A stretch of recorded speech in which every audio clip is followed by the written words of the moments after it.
황혼 로맨스 소설 푸른 꽃이 피다. 이수현 65세의 거실 창가에는 남편의 사진이 놓여 있었다. 3년 전 세상을 떠난 남편 강석철 씨는 그녀의 전부였고 그의 부재는 그녀의 삶에 깊은 공백을 남겼다. 그 공백을 묵묵히 채워준 유일한 사람은 남편의 40년 지기 절친 한인호 68세였다.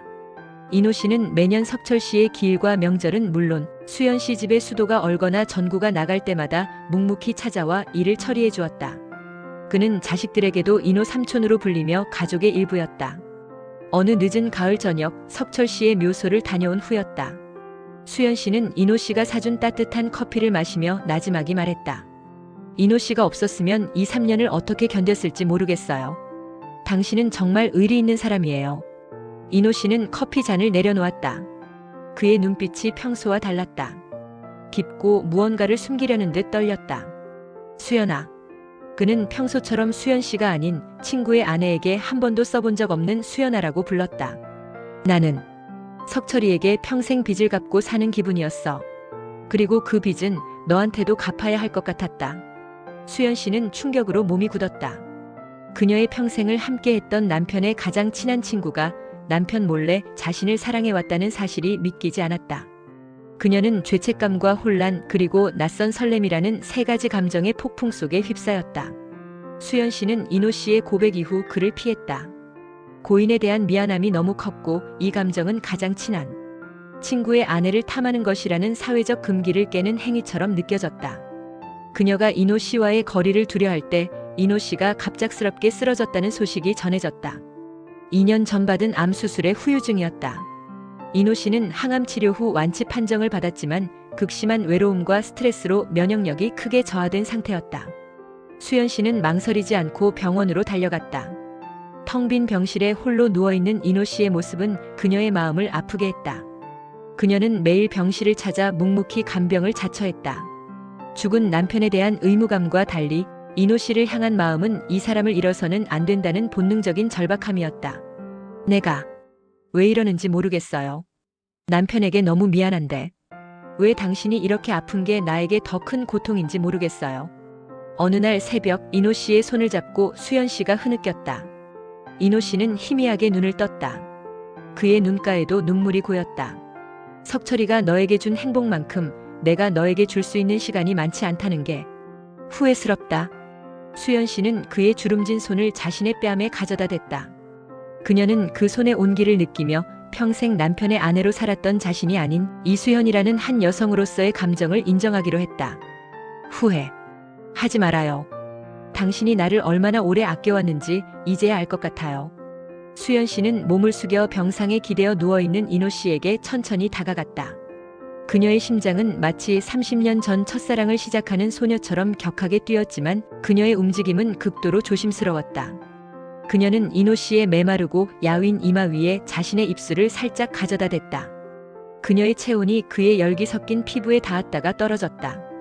길지 않은 입맞춤이었지만 그 안에는 수연 씨가 평생 짓눌려왔던 죄책감을 넘어 남은 삶을 행복하게 살고 싶다는 간절한 갈망이 담겨 있었다. 그 순간 친구의 아내와 친구의 절친이라는 족쇄이자 금기는 완전히 깨졌다. 이노 씨는 눈을 감은 채 미세하게 떨었다. 감격과 함께 그가 평생 지켜온 의리가 마침내 해방되는 순간이었다. 수연 씨는 눈을 뜬 이노 씨의 손을 잡아 자신의 왼쪽 가슴 심장 바로 위에 올려놓았다. 당신의 자리는 여기에요. 나를 살아가게 할 이유가 되어주세요. 그리고는 이노 씨의 마른 몸을 조심스럽게 감싸 안고 단단하게 포옹했다. 그들의 몸은 수십 년의 외로움과 고독으로 지쳐 있었지만 서로의 품 안에서 완벽한 평화와 안정을 찾았다. 이노 씨는 약해진 팔로 수연 씨의 허리를 감싸 안았고 수연 씨는 이노 씨의 뺨에 눈물을 묻은 채 한참 동안 숨죽여 울었다. 이 포옹은 두 사람의 묵은 외로움과 죄책감을 감싸 안는 그들의 삶에서 가장 깊고 진실된 스킨십이었다. 이노 씨가 퇴원한 후 두 사람은 조심스럽게 관계를 이어갔다. 하지만 세상은 그들의 행복을 오래 허락하지 않았다. 수연 씨의 아들 태민 40세는 우연히 이노 씨가 자신의 어머니에게 건넨 편지를 발견했다. 편지에는 어머니에게 헌신적인 사랑을 고백하는 내용과 함께 남은 생을 보내고 싶다는 간절한 염원이 담겨 있었다. 태민은 분노로 몸을 떨었다. 그는 즉시 이노 씨를 찾아갔다. 삼촌, 대체 저희 아버지에게 어떻게 이러실 수 있습니까? 40년 지기 친구한테. 어머니에게도요. 삼촌은 저희 가족의 삼촌이었지 어머니의 남자가 아니었습니다. 저희 아버지를 배신한 겁니다. 두 분의 사랑은 저희 아버지에 대한 가장 큰 모욕입니다. 이노 씨는 고개를 들지 못했다. 그는 태민의 말에 반박할 수 없었다. 그의 마음속에도 평생 짊어져온 의리라는 족쇄가 다시 조여오는 듯했다. 미안하다 태민아. 하지만 없어요. 삼촌. 저희 가족을 위해 그리고 아버지의 명예를 위해 제발 어머니 곁에서 사라져 주세요. 태민은 이 사실을 여동생과 친척들에게 모두 알렸다. 수연 씨는 가족들 앞에서 재판을 받듯 비난을 감수해야 했다. 고모들은 석철이 얼굴을 어떻게 볼 거냐, 나이 들어 망신이다라며 수군거렸고 딸은 눈물로 엄마의 선택을 원망했다. 수연 씨는 벼랑 끝에 몰렸다. 그녀는 이노 씨에게 짐이 되고 싶지 않았다. 이노 씨 역시 죄책감과 부담을 견디지 못하고 수연 씨에게 짧은 문자만 남긴 채 며칠간 연락을 끊었다. 수연아, 미안하다. 나는 평생 내게 짐만 주는구나. 너의 행복을 위해 이제 나는 정말 떠나야 할 것 같다. 수연 씨는 다시 찾아온 깊은 고독 속에서 이제는 남편의 빈자리가 아닌 이노 씨의 빈자리가 주는 고통에 절규했다. 이노 씨의 연락 두절 일주일 후 수연 씨는 극도의 고독과 스트레스에 시달렸다. 그때 그녀는 거울 속 자신의 모습을 보았다. 창백하고 초점 없는 눈빛.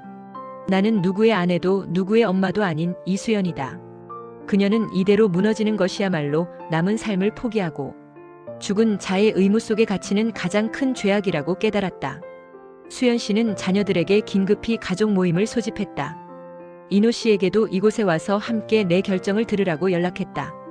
태민과 가족들이 모두 모인 자리, 수연 씨는 단정하게 한복을 입고 앉아 있었다. 그녀는 이노 씨의 손을 잡고 가족들 앞에 섰다.